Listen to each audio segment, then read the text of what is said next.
Marie Laveau is one of the most famous figures associated with the history of New Orleans, voodoo, and mysticism in America.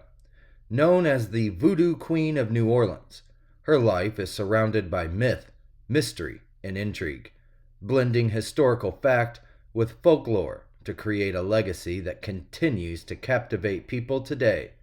In order to provide a complete history of Marie Laveau, it is necessary to explore her life, her practice of voodoo, her impact on New Orleans society, and her enduring legacy in American culture.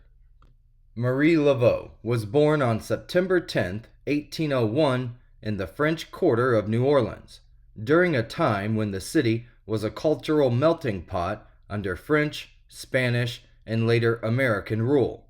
She was the daughter of a free Creole woman of color named Marguerite D'Arcantel and a white man of French descent, Charles Laveaux. At this time, New Orleans had a complex social structure in which free people of color could own property and live relatively freely, though racial discrimination was still prevalent.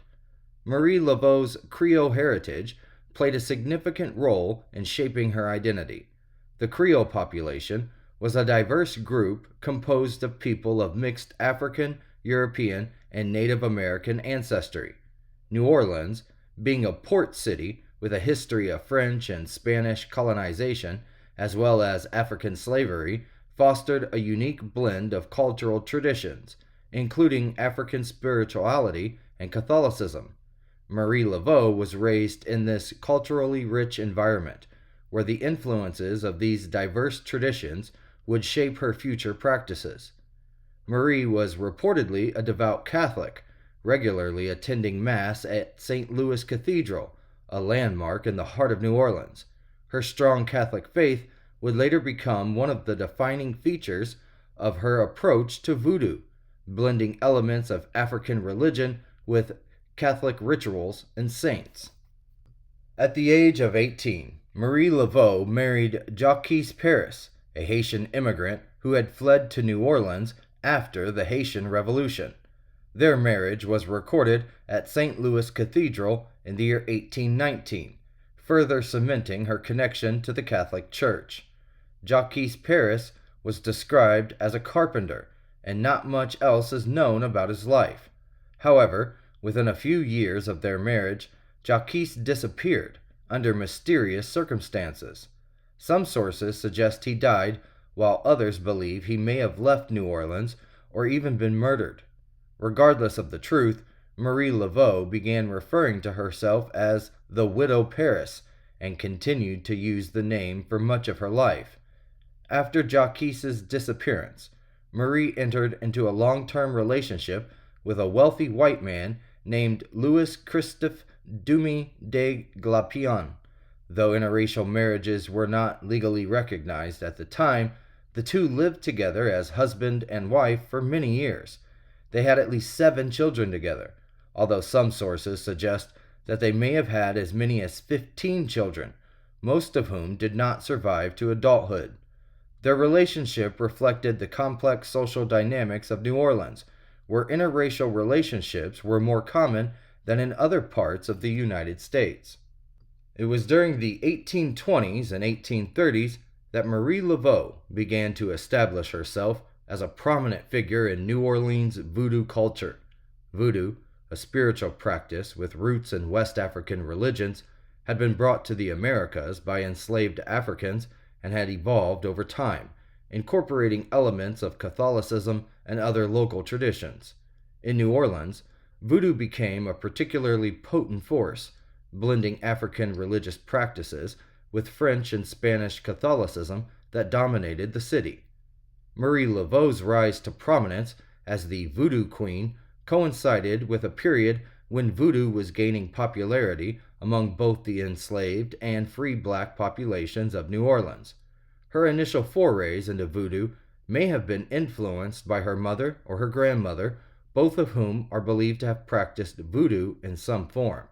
However, it was Maria's own charisma, knowledge of herbs, healing, and spiritual leadership that ultimately set her apart. Marie Laveau's version of voodoo was unique in that it seamlessly integrated Catholic symbols and rituals with traditional African spiritual practices. For instance, she often invoked Catholic saints in her voodoo ceremonies, and it was not uncommon for her followers to make offerings to these saints while also calling upon African spirits for protection, guidance, or help with specific issues.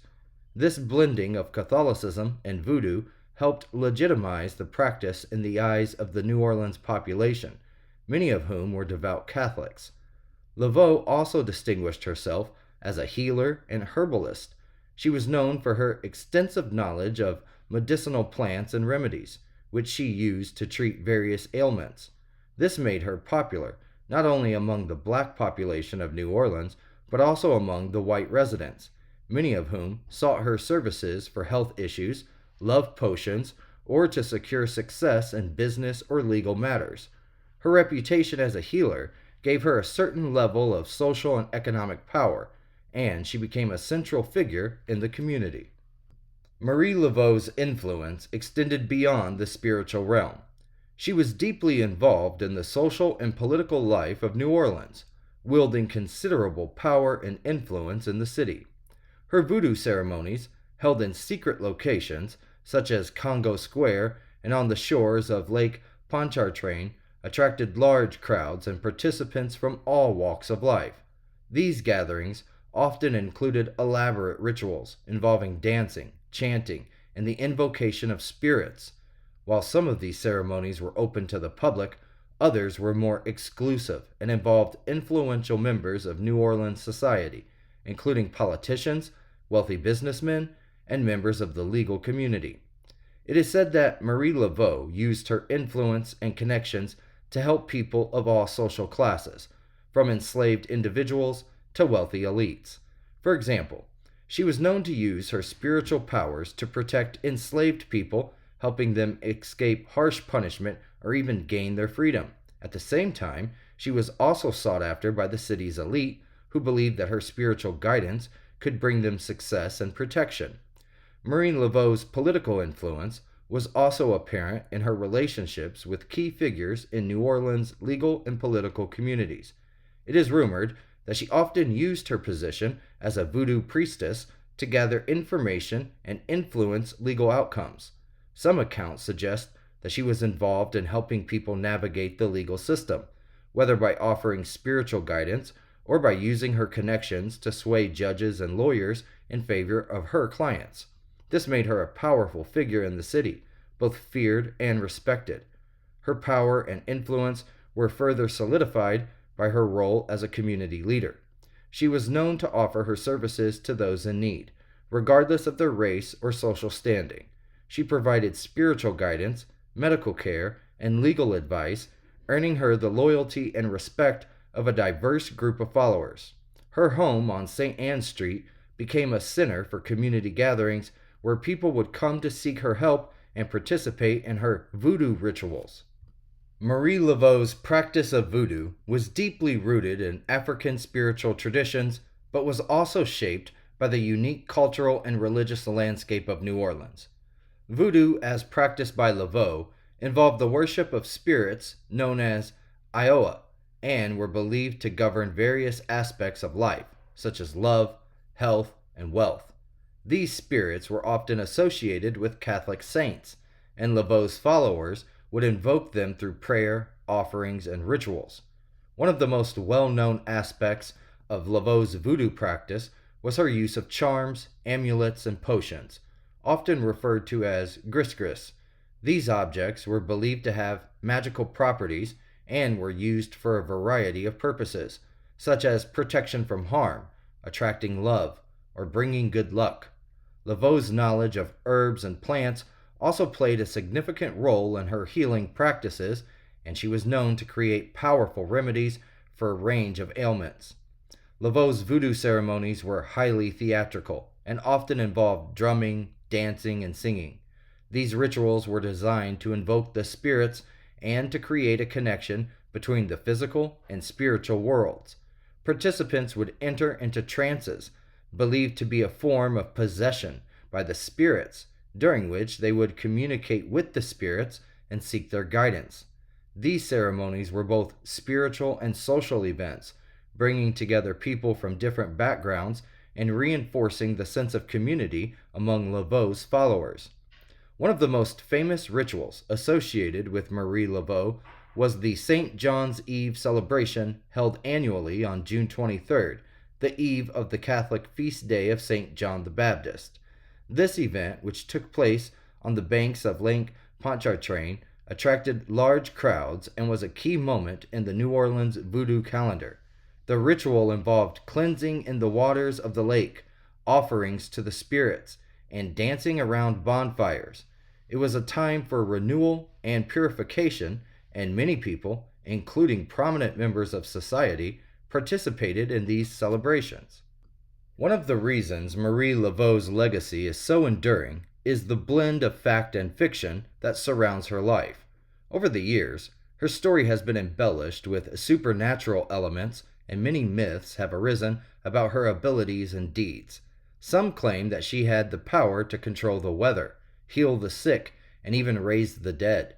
Others believe that she had the ability to transform herself into different forms, including that of a snake.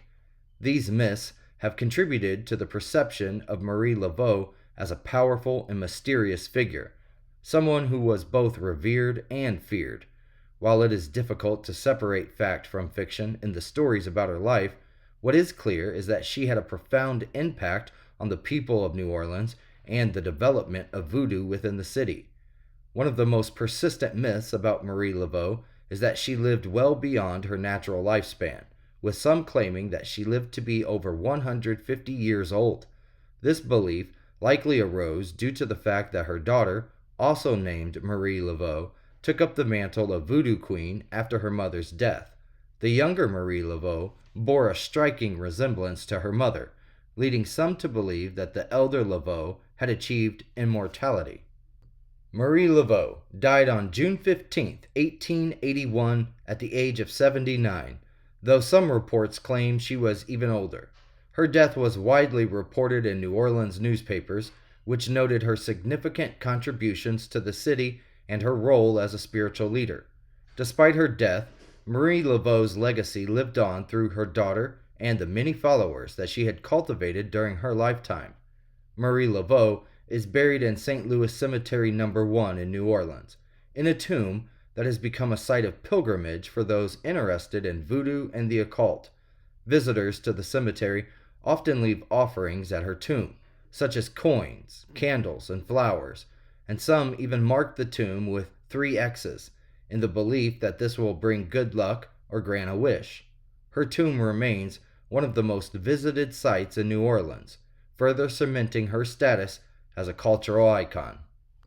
Marie Laveau's life and legacy are a testament to the enduring power of voodoo and the unique cultural landscape of New Orleans. As the Voodoo Queen, she bridged the gap between African spiritual traditions and Catholicism, creating a form of voodoo that resonated with people from all walks of life. Her influence extended beyond the spiritual realm, making her a key figure in the social and political life of New Orleans. Though her life is shrouded in myth and mystery, there is no doubt that Marie Laveau left a mark on the city and the practice of voodoo, a legacy that continues to captivate people to this day.